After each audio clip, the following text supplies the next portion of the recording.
સાંસદ ગેનીબેન ઠાકોરે મૈત્રી કરારને સમાજની બરબાદી ગણાવી યુવાધનને અંધશ્રદ્ધા છોડી શિક્ષણ તરફ વળવા આકરા તેવરમાં આપી ટકોર.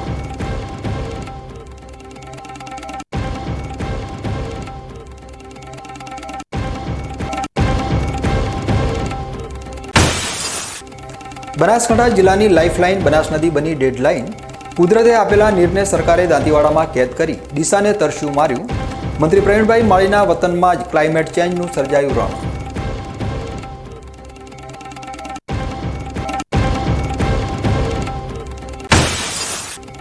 ડીસાનું યુવાધન બન્યું ડ્રગ્સ માફિયાઓનું નિશાન. દેશના દુશ્મનોના કાવતરા વચ્ચે પોલીસની નિષ્ક્રિયતાએ બાળ પેઢીને ધકેલી બરબાદીના ખપ્પરમાં.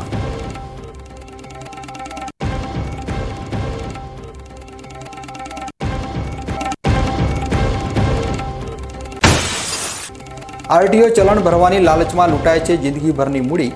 એક એપીકે ફાઇલ દ્વારા સાયબર ગઠિયાઓ તમારી ડિજિટલ કુંડળી ઉપર મારે છે કબજો.